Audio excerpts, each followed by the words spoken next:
Kalau sudah begitu ya sudah, serahkan saja dia, biar Tuhan yang bekerja.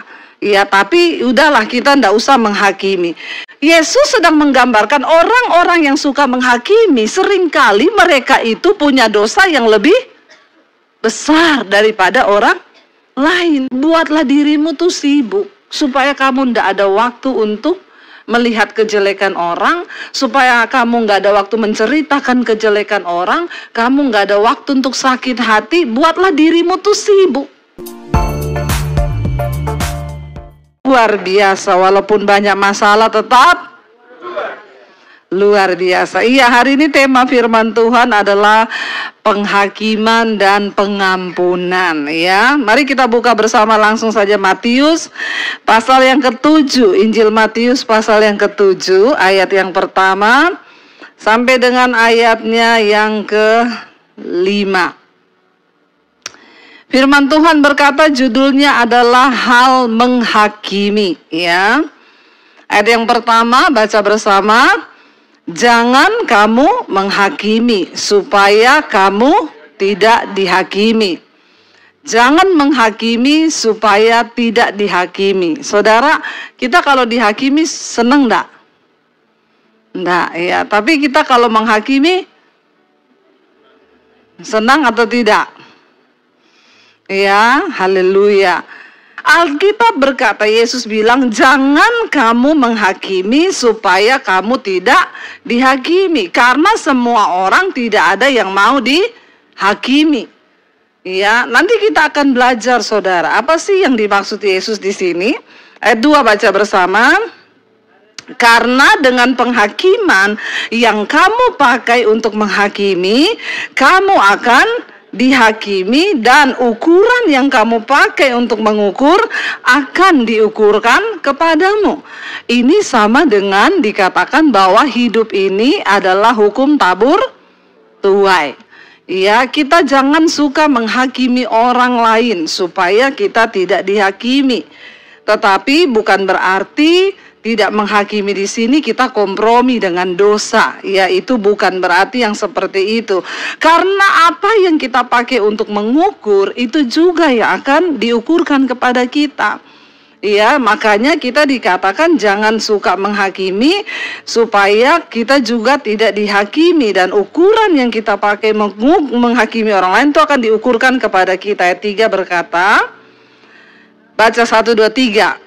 Mengapakah engkau melihat selumbar di mata saudaramu, sedangkan balok di dalam matamu tidak kau ketahui? Ayat 4. Bagaimanakah engkau dapat berkata kepada saudaramu, biarlah aku mengeluarkan selumbar itu dari matamu, padahal ada balok di dalam matamu? Ayat yang kelima baca. Hai orang munafik, keluarkanlah dahulu balok dari matamu, maka engkau akan melihat dengan jelas untuk mengeluarkan selumbar dari mata saudaramu. Saudara, kita lihat di sini dengan jelas Yesus itu berkata, biasanya orang yang suka menghakimi itu biasanya dia tuh melakukan lebih hebat daripada orang yang dia hakimi. Itu sudah faktanya, saudara. Makanya di sini dikatakan, ya, ketika dikatakan kita ini tidak boleh menghakimi, jangan menghakimi. Yang pertama itu, ya, artinya bukan kita ini tidak peduli dengan kesalahan atau dosa yang orang lain lakukan. Ya, lalu apa-apa jangan menghakimi loh, jangan menghakimi loh. Bukan seperti itu. Tetapi ya, kita juga ketika kita ini melihat dosa orang lain, ya, menghakimi itu cenderung menceritakan kepada orang lain, ya, dengan maksud tentunya untuk menjatuhkan orang lain. Ya, itu konotasi dari menghakimi itu jelek. Tapi kalau kita mengasihi saudara kita, saudara, kita tidak boleh juga ya cuek dengan hal itu. Tetapi Matius 18, coba kita lihat. Matius 18 ayat 15 sampai dengan ayat yang ke-16, di sana firman Tuhan berkata begini. kita nggak boleh menghakimi, ya bukan berarti kita tidak bisa ya menegur dia yang berdosa, karena ya dosa itu tetap dosa, kita nggak boleh kompromi. Kita baca bersama 1, 2, 3. Apabila saudaramu berbuat dosa, tegurlah dia di bawah 4 mata. Jika ia mendengarkan nasihatmu, engkau telah mendapatnya kembali. Jika ia tidak mendengarkan engkau, bawalah seorang atau 2 orang lagi, supaya keterangan 2 atau 3 orang saksi perkara itu tidak disangsikan. Daripada kita menghakimi orang lain, lebih baik kalau kita tahu dia bersalah atau berdosa, panggil dia, dikatakan nasihati 4 mata, ya. Tapi memang susah sih, ya. Sekarang saya pun juga hati-hati, saudara, karena yang namanya orang berdosa itu kadang tidak mau dosanya dikasih tahu. Jadi sekarang ini kita lebih banyak doa aja lah. Saya juga nggak mau ikut-ikut campur. Ya, banyak yang datang, Bu, ya istri saya tuh selingkuh, ini nomor telepon istri saya, Ibu tolong telepon istri saya nggak mau. Ya, karena sudah banyak. Dulu saya mau, saya pikir ini menyelamatkan orang. Ternyata ketika ditelepon istrinya jawab, kepo lu. Jadi sekarang memang hati-hati. Tapi padahal Alkitab berkata, ya kalau orang itu saudara kenal loh, saudara tahu, saudara mau menyelamatkan dia ini, ya jangan saudara hakimi, ceritakan kepada semua orang. Tahu nggak orang itu begini. Kita tegur dulu dia. Panggil dia dulu 4 mata. Ya kecuali matanya 1 buta berarti 3. Ya berarti matanya cuma 3 ya. Tapi kalau matanya melihat 2 berarti 4 mata. Itu pribadi karena kita mengasihi. Harus ditegur, bukan berarti kita diam aja. Ayat ini berkata kalau saudaramu berbuat dosa, panggil dia. Tapi dia tidak mau bertobat, ya. Nah ini saudara, panggil 2 atau 3 orang, supaya ya masalah itu menjadi nyata dengan 2-3 orang saksi. Ya tapi ya memang resikonya berat, saudara. Ya saya pernah melakukan itu. Orang dekat saya tegur 4 mata. Ya saya kasih tahu, kamu ndak boleh gini. Ya beredar di luar itu Bu Debbie ya maki-maki saya, marah-marah saya. Padahal saya kasih tahunya itu saya ndak ada maki-maki, saudara.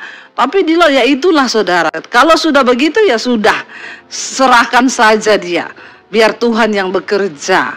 Ya tapi udahlah, kita ndak usah menghakimi. Tidak menghakimi itu bukan berarti kita kompromi dengan dosa, ya, tetapi kita harus peduli dengan keadaan orang di sekitar.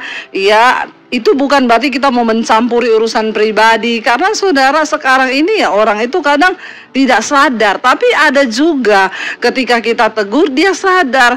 Iya ya Bu, iya betul saya sudah berdosa Bu, saya mau bertobat. Dia bertobat, saudara. Ya jadi tidak menghakimi bukan berarti mengecilkan arti dosa.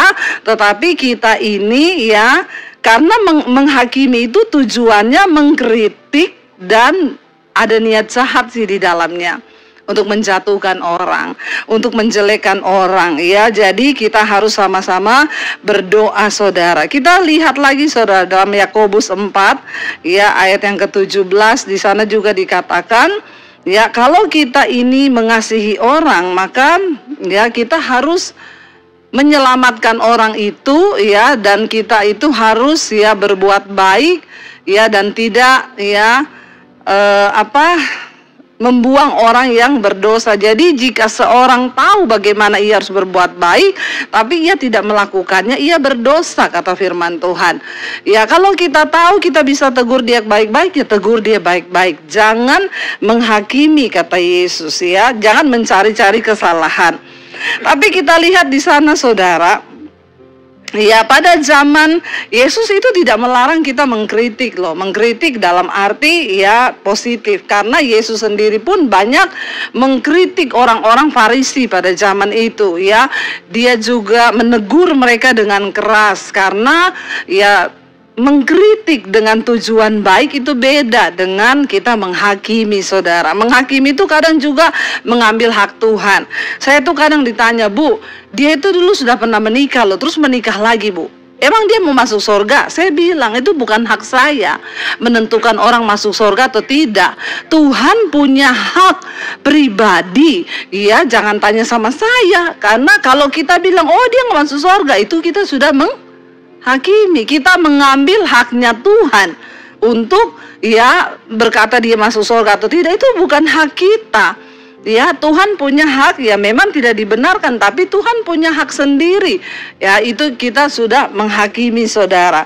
Lalu di sini dikatakan ya bahwa Yesus berkata begini, saudara, kepada murid, dia bilang tadi, ya, bagaimana kamu bisa berkata kepada saudaramu, ya, mari aku keluarkan dulu selumbar di matamu, sedangkan di matamu sendiri ada balok.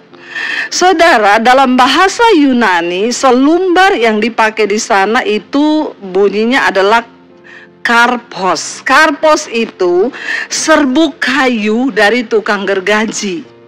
Itu selumbar. Saudara, kalau ada orang gergaji kayu, ya saudara bisa lihat kan, itu kecil banget itu ya. Itu selumbar itu ya, kayak debu-debu kayu ya. Itu dikatakan selumbar di mata orang lain. Sementara balok yang dipakai dalam bahasa Yunani di sana itu dokos. Dokos itu apa? Batang kayu besar yang dipakai untuk tiang penyangga rumah. Ya, jadi itu yang dipakai untuk sebutan balok di matamu. Selumbar dengan balok itu gede mana? Ya, gede balok. Tapi yang anehnya di sini, kok ada orang di matanya tuh ada balok? Harusnya kalau ada mata di balok, dia masih bisa lihat nggak? Nggak bisa toh. Udah balok kok, batang kayu pohon yang buat nyangga rumah. Tapi kok orang ini bisa melihat selumbar serbuk kayu gergaji di mata orang lain, dan dia bilang dia mau keluarin. Kira-kira orang yang baloknya di depan mata besar bisa nggak ngeluarin selumbar yang kecil di mata orang lain? Ya sudah pasti tidak. Yesus sedang menggambarkan orang-orang yang suka menghakimi, seringkali mereka itu punya dosa yang lebih besar daripada orang lain. Lah bagaimana caranya, saudara? Engkau aja punya balok loh di dalam mata loh. Balok tuh gede loh, saudara. Lebih baik ya di sini dikatakan, ayo kita ini introspeksi diri. Hari-hari ini mari kita banyak-banyak introspeksi diri. Tapi bukan berarti menghakimi itu tidak boleh menghakimi. Terus ya kalau ada pendeta khotbah, saudara bilang tuh pendeta menghakimi. Pendeta itu zaman dulu nabi-nabi, saudara. Mereka memang Tuhan taruh isi hati Tuhan. Seringkali mereka berbicara, ya celakalah kamu, binasalah kamu. Itu adalah hal yang berbeda. Saudara nggak bisa bilang pendeta itu menghakimi. Ya tugas saya, tugas Pak Kondrat itu kita mengingatkan sesuai yang ada dalam firman Tuhan. Iya, kalau kita berkata jangan hidup berbuat dosa, orang cemar, orang sundal tidak akan masuk dalam kerajaan Allah. Terus saudara bilang itu Bu Debbie menghakimi. Itu ada ayatnya, bukan kita menghakimi. Beda loh saudara, menghakimi itu sesuatu yang belum pasti, lalu kita sudah membesar-besarkan, kita menganggap dengan penilaian kita, lalu kita mengambil kesimpulan. Tapi kalau ayat firman Tuhan itu kebenaran. Sudah nyata-nyata kamu selingkuh, sudah nyata-nyata kamu homo, kamu lesbi. Lah terus diomongin kamu masuk neraka loh kalau nggak bertobat. Terus ngomong kita menghakimi. Hello. Amin. Jangan disamar-samarkan. Hari-hari ini ya ada banyak orang Kristen yang dosanya tuh nggak mau ditegur, terus ngomong menghakimi tuh pendeta. Lah kalau kita semua dituduh menghakimi, ya sudah nih ayat Alkitab disobek-sobek aja. Kita ada di sini mengingatkan setiap umat Tuhan. Yang kita sampaikan itu firman Tuhan. Harus bisa dibedakan mana menghakimi dengan mana yang itu menegur sifatnya. Kalau memang itu ada dalam konteks firman Tuhan, ya dikatakan kalau kamu nggak mau bertobat, kamu binasa loh. Ya itu memang benar, itu ada ayatnya. Amin. Ya, tetapi menghakimi itu sifatnya ya banyak orang. Makanya ada guru tanya, ciri-ciri makhluk hidup. Anak SMP tanya, sebutkan ciri-ciri makhluk hidup. Yang satu maju, bernapas, iya betul, pulang. Yang satu ciri-ciri makhluk hidup, berkembang biak, iya pulang. Terus ciri-ciri makhluk hidup, ngegosip. Gurunya kaget, hah? Kok bisa? Iya, mak saya hidup tiap hari, mak saya bergosip. Itu tanda-tanda makhluk. Nah itu saudara yang dimaksud dengan menghakimi. Ya, sukanya saudara kita ini ya orang-orang, coba kita berdoa di komunitas kita, dimanapun kita berada. Mari kita ya berhentilah jaga mulut ini supaya dalam komunitas kita itu nggak ada kita ngerasani orang, kita ceritain jeleknya orang, kita menghakimi orang. Kita berdoa. Lebih baik kalau kita ketemu ya mari kita ini saling ya menghakimi itu sesuatu yang belum pasti, tapi sudah dikonotasikan. Tapi kecuali sesuatu yang memang itu sudah pasti dan memang kenyataannya ada, yaitu kata Alkitab panggil tegur ya. Jadi saudara kita harus bisa membedakan, jangan sampai pendeta berkhotbah suruh bertobat, saudara bilang dia menghakimi. Dikatakan selumbar itu kecil ya seperti serbuk kayu gergaji. Tapi seringkali orang-orang yang menghakimi itu dia punya balok di depan mata yang lebih besar, dan lucunya dia yang punya balok di mata mau mengeluarkan selumbar yang kecil di mata orang lain itu ndak bisa. Kamu aja udah ndak bisa lihat jalan toh. Bagaimana bisa kamu mau lihat itu selumbar yang kecil di mata orang untuk kamu keluarin? Kamu jalannya aja sudah ndak terlihat karena balok yang besar menutupi matamu. Mari kita hari-hari ini berdoa ya saudara. Makanya dengan jelas ini kita sudah jelas bahasa Yunani yang dipakai itu selumbar kayu gergaji serbuk kecil, dan dokos itu balok yaitu kayu besar, itu batang pohon yang dipakai. Kita ingat di dalam Alkitab memang kecenderungan manusia itu memang menghakimi. Ingat saudara, ketika Daud bersinah dengan Betseba, lalu dia membunuh suami Uria, ya suaminya Betseba. Tiba-tiba Tuhan berbicara lewat Nabi Nathan. Lalu Nabi Nathan datang dan berkata kepada Daud, ya Daud, di dalam satu kota ada orang kaya dan orang miskin. Orang miskin ini dia cuma punya domba satu. Orang kaya ini punya banyak domba banyak.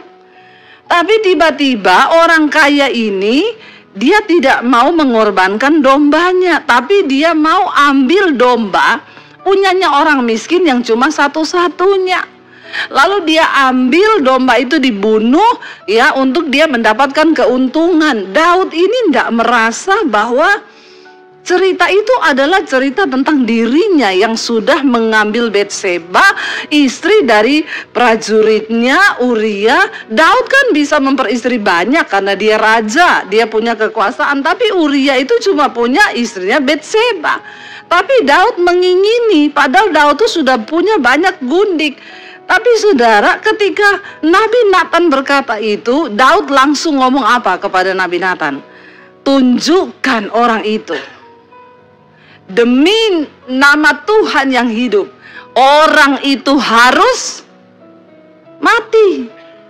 Padahal yang lagi diomongin siapa? Gitu.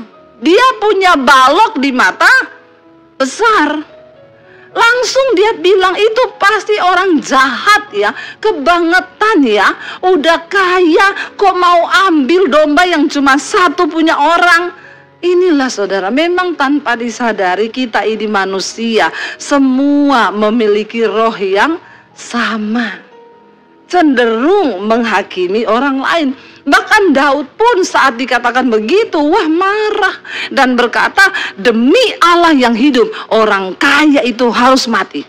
Kamu tunjukin di mana rumahnya, saya bunuh dia sekarang. Lalu Nabi Nathan berkata, Daud, orang itu adalah kamu. Kaget dia, itu gara-gara ada balok di mata.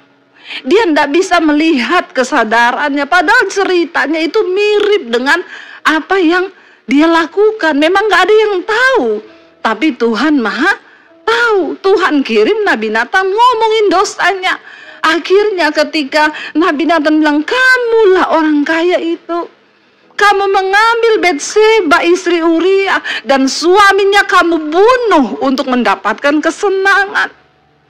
Langsung saat itu juga Daud menangis di hadapan Tuhan. Dia meminta pengampunan. Saudara, mari sebagai orang, supaya kita ini tidak sibuk menghakimi, mari kita sibuk memperbaiki diri. Amin. Jangan suka menghakimi, tapi perbaiki diri. Tiap hari bangun, Tuhan, kekuranganku itu apa? Yang aku belum lakukan nih apa? Yang Tuhan mau aku buat tuh apa? Kalau kita nih banyak introspeksi diri, banyak, makanya ada orang yang ada kata-kata bijak bilang, buatlah dirimu tuh sibuk, supaya kamu ndak ada waktu untuk melihat kejelekan orang, supaya kamu nggak ada waktu menceritakan kejelekan orang, kamu nggak ada waktu untuk sakit hati. Buatlah dirimu tuh sibuk. Bilang kanan kirimu, makanya cari kerjaan biar nggak sibuk menghakimi orang ya. Ya begitulah saudara ya, manusia itu memang cenderung begitu. Lihat Daud, waktu Nabi Nathan tegur ya, nomor satu, wah dia marah saudara, pengen menghakimi orang itu. Kasih tahu, demi Allah yang hidup, tak bunuh itu orang kaya itu. Jahat sekali jadi orang. Masa orang cuma punya domba satu-satunya diambil sama dia. Nabi Nathan bilang, kamulah orang itu. Ya, saking sudah terlalu gede balok di matanya. Makanya saudara, cara untuk, lalu Yesus bilang apa? Tadi ayat yang ke 5. Coba kita balik lagi ke Matius 7 tadi ayat 5, baca bersama. Hai orang munafik, keluarkanlah dahulu balok dari matamu, maka engkau akan melihat dengan jelas untuk mengeluarkan selumbar itu dari mata saudaramu. Buat apa kita susah-susah mengeluarkan selumbar, padahal balok di mata kita? Makanya dibilang, hai orang munafik. Jangan kita menjadi orang munafik. Salomo menggantikan Daud menjadi raja. Nasihat pertama yang Daud berikan kepada Salomo ketika dia duduk di kursi kepemerintahannya itu apa? Daud bilang, semua orang-orang munafik harus kamu bunuh. Karena dalam sebuah kerajaan, kalau ada orang munafik, maka kerajaanmu itu pasti akan runtuh. Siapa orang munafik? Di depan manis, di belakang busuk. Ya, itu orang munafik. Saudara, waktu saya tertarik ketika Daud pertama kali naik di kursi kepemerintahan, dia bilang sama Salomo. Pertama Yoab. Siapa Yoab? Yoab itu panglima Daud yang gagah perkasa. Tapi kata Daud, dia banyak kali tidak mengikuti perkataanku. Aku suruh jangan bunuh Absalom, jangan bunuh Abner, tapi dia bunuh semua orang-orang itu. Berarti dia ini tidak loyal, orang munafik. Di depanku sok baik, tapi di belakang dia tidak mempedulikan perkataanku. Kamu bunuh dia, ya. Kedua, siapa? Imam Abiatar yang sudah akhirnya berkhianat terhadap Daud juga bunuh dia. Ketiga siapa? Simei, seorang perempuan saudaranya Saul yang mengutuki Daud ketika Daud diusir oleh Salomo dari istana, oleh Absalom dari istananya. Simei mengutuki Daud. Ketika Daud menang, Absalom mati, Daud kembali ke istana. Simei lah yang duluan menyambut Daud dengan kata-kata yang sok manis, yang berkata, hiduplah raja, engkau raja yang luar biasa. Padahal dulu dia kutukin waktu Daud tinggalkan istana. Orang-orang begini, ya, orang-orang munafik. Mereka inilah saudara yang bisa melihat selumbar di mata orang lain, tapi balok di matanya sendiri tidak dilihat. Makanya ketika Salomo naik, Simei dibunuh, ya, Yoab dibunuh. Semua orang-orang yang tidak loyal kepada Daud. Nomor satu, Daud bilang, kalau kamu naik, tandai orang-orang ini. Kalau kamu pengen, saudara, jangan kau pelihara orang munafik. Ya, ada loh orang-orang seperti itu. Masih ada di perusahaan, bosnya diceritakan ke bawah-bawah, ya. Padahal di depan bosnya, menjilat setengah mati. Ya, lebih baik kita ini jadi orang yang apa adanya. Ngomong kalau memang gak suka, ngomong gak suka. Kalau seneng, ngomong seneng. Amin. Jangan saudara juga jadi orang munafik. Ya, jangan juga saudara pelihara orang munafik. Kalau memang dia sudah tidak suka sama kita, panggil dia, ya. Ngomong aja, saya dengar kamu cerita saya di belakang gini-gini. Ya sekarang kamu pilih, kalau kamu mau masih ikut saya, tapi susah saudara. Makanya benar, Yesus bilang, hai orang munafik. Orang munafik itu suka menghakimi, padahal dia lupa kesalahan dalam dirinya itu lebih besar. Makanya supaya kita tidak menghakimi hari-hari ini, mari saudara kita lebih banyak introspeksi diri. Kita lihat apa kekurangan kita, apakah kita ini dibanding orang lain sudah lebih baik. Banyak yang belum kita lakukan. Mari kita belajar untuk sungguh-sungguh melakukan apa yang Tuhan mau, ya, supaya kita ini tidak menjadi orang-orang yang menghakimi orang lain, tapi biarkanlah Tuhan yang punya takaran. Ya, kalau ditanya sama orang, dia masuk surga apa neraka? Jangan kau jawab, itu urusan Tuhan. Bisa jadi orang tuh berdosa banget. Udah mati, dia mau mati bertobat dia. Di ujung mau mati sekarat, tiba-tiba dia bilang, Tuhan ampuni aku Tuhan. Dia diampuni Tuhan masuk surga. Nah kita ini yang menghakimi dia. Ya padahal kita sudah lebih banyak dosa daripada dia. Ya ingat ketika penjahat yang disalibkan bersama Yesus, dia cuma bilang gini, Tuhan ingat aku ya Tuhan, kalau engkau nanti kelak ada di Firdaus. Tuhan bilang apa? Hari ini juga, saat ini juga, engkau sudah bersama-sama dengan aku. Enak banget ya. Penjahat, pembunuh, ya pemerkosa, perampok, cuman ngomong terakhir sebelum mati sama Yesus, diampuni. Kok enak banget ya. Tapi jangan ditiru. Kalau gitu Bu, saya nanti kalau mau mati aja baru bertobat. Ini adegan berbahaya saudara. Hanya dilakukan oleh para ahli saja ya. Iya, kalau kita sempat bertobat mati ya, kalau nggak sempat bertobat. Karena itu mari kita sama-sama hari-hari ini lebih banyak introspeksi diri. Tuhan, ya kami belajar ya. Tapi kalau saudara lihat orang berdosa, tegur dia, panggil dengan kasih, doakan dia. Kalau dia nggak mau dengar ya sudah, biarkan. Tapi kalau selama kita masih ada, ya kasih bahwa di dalam doa supaya dia bertobat, maka Tuhan pasti akan kasih kita kekuatan. Saya undang para imam musik maju ke depan. Kita mau sama-sama merenungkan firman ini. Kita mau datang di hadapan Tuhan. Terima kasih Tuhan. Kami mau menjadi pelaku firman Tuhan. Mari kita bangkit berdiri.